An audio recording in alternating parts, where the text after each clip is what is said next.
नमस्कार दोस्तों, कैसे हैं आप लोग। उम्मीद है अच्छे होंगे, स्वस्थ होंगे और मस्त होंगे। और स्वस्थ ही होना चाहिए, मस्त भी होना चाहिए, क्योंकि आजकल दुनिया में कुछ नहीं रखा है। पता नहीं क्या हो रहा है, कैसे हो रहा है, कुछ भी समझ में नहीं आ रहा है। कोरोना टाइम के बाद से तो भगवान सबको सुखी और स्वस्थ रखें। और मैं आज आपको दिखाने वाली हूँ ये कैंची से भिंडी काटना। कैंची से भिंडी कैसे काटते हैं, क्योंकि अभी तो आप लोग को दिखाई नहीं दे रहा होगा, लेकिन इतनी सारी भिंडियाँ मैंने कैंची से ही काटा हुआ है। और ये चीज़ मैं अपने भाभी से सीखी हूँ।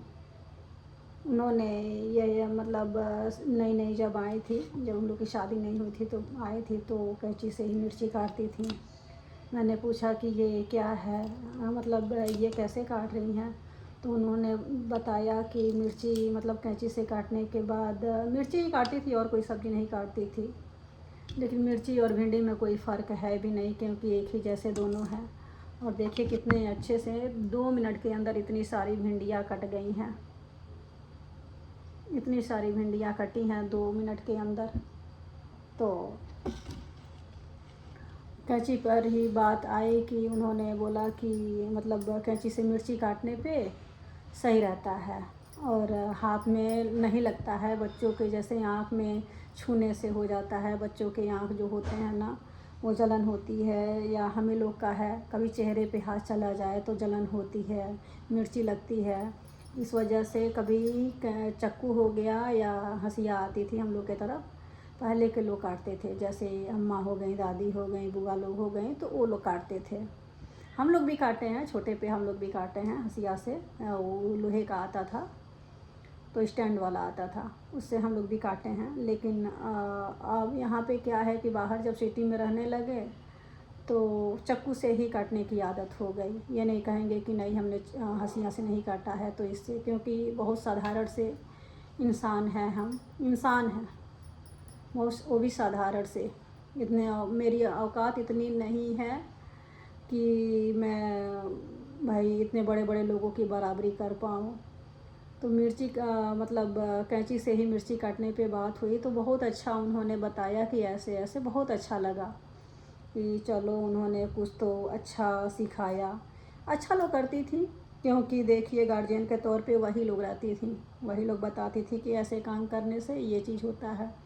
और मेरा क्या था ना कि शुरू से ही जो अच्छा काम करता था उसी के साथ मतलब उठते थे, बैठते थे। और जो बुरा काम करता था या गलत टाइप का जो होता था ना, मैं उससे बोलती ही नहीं थी। पता नहीं क्या मेरे अंदर एक चीज़ था कि मेरे अंदर इतनी जलन हो जाती उसके प्रति ना, कि जैसे लगता था कि उसके साथ मैं रहूं ही नहीं, उसके तरफ देखूं ही नहीं, कि उसकी, क्योंकि उसकी असर मेरे अंदर आ जाएगी। बुरा लगता था। और हम लोग को ऐसे संस्कार कभी मिला भी नहीं था। तो जब मेरी शादी हुई, शादी होने के बाद मैं यहाँ पे आई अपने हस्बैंड के पास, तो तब तक नहीं काटती थी मैं, हाथ से ही काटती थी फिर भी। और कैंची हमारे पास नहीं था। तो ये थे फर्स्ट इनका कंपनी था किंगफिशर एयरलाइंस में थे ये। तो उसमें क्या था कि एयरपोर्ट पे लोग जाते हैं ना, तो कैंची वगैरह ये सब चीज़ें जमा कर दी जाती हैं। तो इन लोग को जैसे रहता था वहाँ पे, तो जो भी रहता था तो इन लोग को कैंची वैंची लेके आते थे। ढेर सारी कैंचियाँ हो गई थी। तो एक तो सब्जी वाला बना रखे थे, एक दो कैंचियाँ जो हैं, जो ये सब्जी वाला बना रखे थे, और कपड़े वाला था। मतलब अलग अलग तरह का बना के रखे हुए थे। और कैंची से ही तब तक कुछ ही समय बाद, मतलब कुछ समय बाद नहीं, काफ़ी समय बाद, कई सालों बाद, क्योंकि आते लोग, जाते लोग, पूछते लोग, करते लोग। और सैलरी भी उस समय इतनी ज़्यादा नहीं थी, सैलरी उस समय बहुत कम थी। जब सैलरी बढ़ गई तब इन लोग का आना जाना शुरू हो गया। वो आई तो मैं वही कैंची से ही सब्जी मतलब मिर्ची काट रही थी। तो कह रही हैं ये क्या है जी। हम कहे हैं कैंची है। तो कह रही है कैंची से मिर्ची काट रही हो। हम कहे हाँ। तो कह रही हैं मेरे वहाँ भी सुमन है, उनके मामा की लड़की आई हुई थी जब उनका एक्सीडेंट हुआ था। तो लड़कियों में उनकी अपनी बेटियाँ कुछ नहीं की, कुछ नहीं करती थी, बस फैशन बना के बाहर चली जाती थी। और मतलब क्या कहें, बात ही छोड़िए उनकी। और वो लड़की मामा की ही लड़की, सारा सुमन नाम था उनका, वही करती थी। तो कर क्या रही हैं, कोई भी बात होता था तो एग्ज़ाम्पल उनका मुझे ही देती थी। कहती थी कि वो ना कैंची से गाजर काटती है। अब आप लोग बताइए, कैंची से गाजर कौन काटता है? क्या कैंची से गाजर कटेगा? और जितनी भी बुरी आदत रहती थी ना, सीधे उन्हीं को बोल दिया जाता था कि ऐसे करती है, ऐसे करती है, ऐसे करती है। उस लड़की का किया कभी नहीं भूलेगा। वो लड़की ना कोई ज़्यादा उम्र में नहीं थी, हाई स्कूल में थी। पढ़ाई भी, अब ये था कि इन लोग पढ़ाई भी करती थी, इन लोग का पूरा काम भी करती थी, नौकर के जैसे सारा काम करती थी। ऊपर से इनकी भाभी भी थी, उस लड़की से ही सारा काम करवाया जाता था। भाभी इनकी इतनी चालाक कि उस लड़की से मतलब सारा काम करवाना धराना, अपने रूम में गप्पे लड़ाना, बस यही काम रहता था। जाते जाते उस लड़की की बहुत बेइज्जती भी की है लोग, इतनी बेइज्जती की है, इतनी बेइज्जती की है ना कि पता नहीं क्या है। मैं आप लोगों को धीरे धीरे सब कुछ बताऊंगी। और कोई भी एग्जाम्पल होता था ना तो उसी का मुझे दिया जाता था, उसी का दिया जाता था कि ऐसी है, वैसी है, ये है, वो है। और जब मैं उस लड़की को देखी, मतलब इतनी खूबसूरत, कामकाजी, संस्कारी सब कुछ थी। और मुझे भी यही कहा जाता था कि जिसके बाप नहीं होते हैं वो लड़कियां संस्कारित नहीं होती हैं, वो गलत होती हैं। तो बाप तो उनके भी नहीं थे, तो उनको तो अच्छी तरह से संस्कारित नहीं थी, तभी तो पता था ना कि जिसके बाप नहीं होते हैं वो संस्कारित नहीं होती हैं।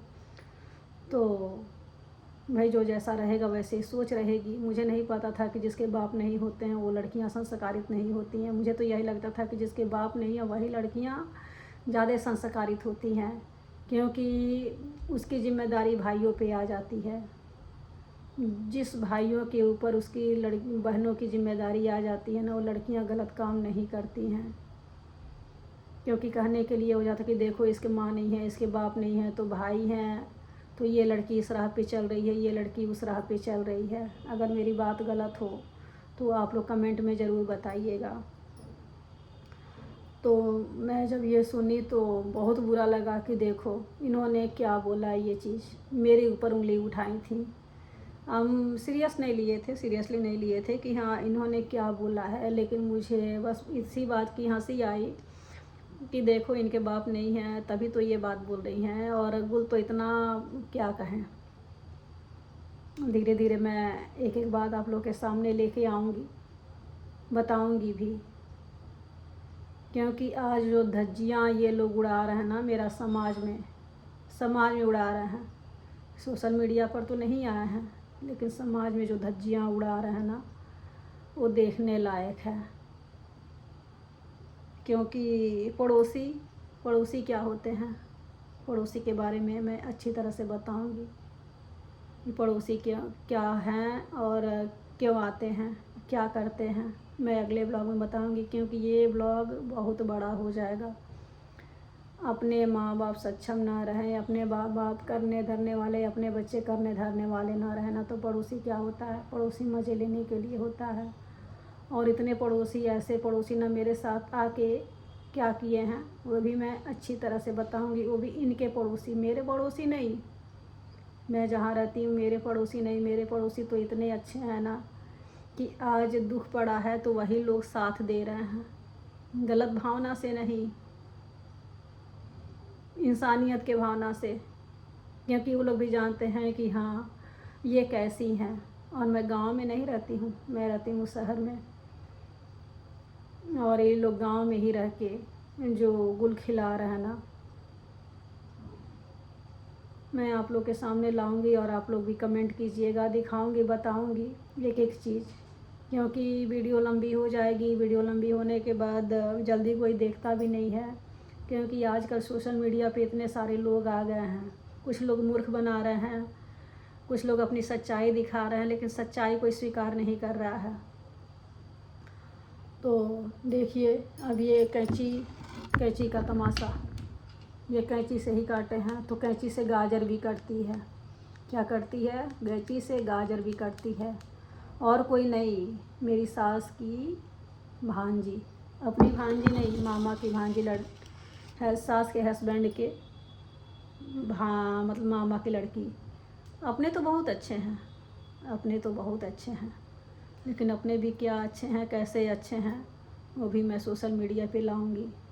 अपने रिश्तेदार होके, लड़कियां होके, बहनें होके, आज लोग गुल खिला रहे हैं, तमाशा बना रहे हैं, दिखा रहे हैं ना, तो आज लोग ये सोचते होंगे कि चलो इन लोग का सपोर्ट है तभी ये इतनी खुश है। खुश नहीं हूँ, आप लोग मुझे देख के बता सकते हैं कि मैं खुश नहीं हूँ। बस काम चलाऊ है, बहुत साधारण सी हैं, हवा में उड़ने वाले नहीं हैं। औकात की भी बात है तो मैं अपने औकात की बात भी आप लोग के सामने लेकर आऊँगी। इन लोग के औकात के बारे में कि मेरी छोटी वाली ननद ने औकात के बारे में क्या बोला था मुझसे। तो चलिए, बहुत बड़ी लंबी वीडियो हो जाएगी, मैं भी चलूँ सब्ज़ी बनाने, क्योंकि टाइम हो गया। बच्चों को स्कूल से छोड़ के आई थी, कल मेरा फास्ट था और आज सोचे हैं कि चलो भिंडी बना लेते। भिंडी भी ख़राब हो जाएगी, लेके आए थे। कोई देखिए कितनी अच्छी भिंडी है, एकदम ताज़ी सी भिंडी है और ये मुझे सस्ते रेट पर ही मिल गई थी। मैं मार्केट भी जाती हूँ तो बस यही देखती हूँ कि सस्ती सब्जियाँ हैं, ताज़ी भी हैं तो उसको लूँ, क्योंकि खाना भी हो जाएगा और सस्ता रेट भी हो जाएगा। क्योंकि मेरी औकात नहीं है कि मैं महंगी सब्जियां या कुछ और चीज़ें खाऊं, बस दिन चलाना है। तो ये ताज़ी सब्जियां हैं, आप लोग भी सीखिए कि कम दाम में एक ही जगह जाके तुरंत सब्जियां मत लीजिए, तो चारों तरफ घूम के पहले देख लीजिए कि कहाँ सब्ज़ी अच्छी मिल रही है, सस्ती मिल रही है। क्योंकि आजकल 2 नंबर के धंधे भी हो रहे हैं। वही सब्ज़ी आज एक ठेले पे जाएंगी, सबसे पहले वाले ठेले पे जाएंगी तो 50 रुपया किलो, दूसरे ठेले पे जाएंगी तो 40 रुपया किलो, तीसरे ठेले पे जाएंगी तो 30 रुपये किलो, ऐसे। और पता नहीं क्यों पास ही पास में रह के इतना बड़ा धोखा करते हैं और लोग आंख बंद करके सब्जियां खरीदते जाते हैं। ज़्यादातर लड़कों के साथ होता है, लड़कों को सब्जियां खरीदने नहीं आता है, ना बार्गेनिंग करना आता है। तो चलिए, मैं मिलती हूँ आप लोगों से अगले ब्लॉग में और फिर बातें करूँगी, बताऊँगी एक एक बातें नॉलेज की और समझदारी की। तो समझदारी तो अभी मेरे अंदर नहीं है, क्योंकि मैं बहुत साधारण सी इंसान हूँ, इतनी बड़ी मेरी औकात नहीं है। तो मिलते हैं अगले ब्लॉग में। बाय बाय, ख्याल रखिएगा अपना, स्वस्थ रहिए, मस्त रहिए, खुश रहिए। बाय बाय, नमस्कार जी।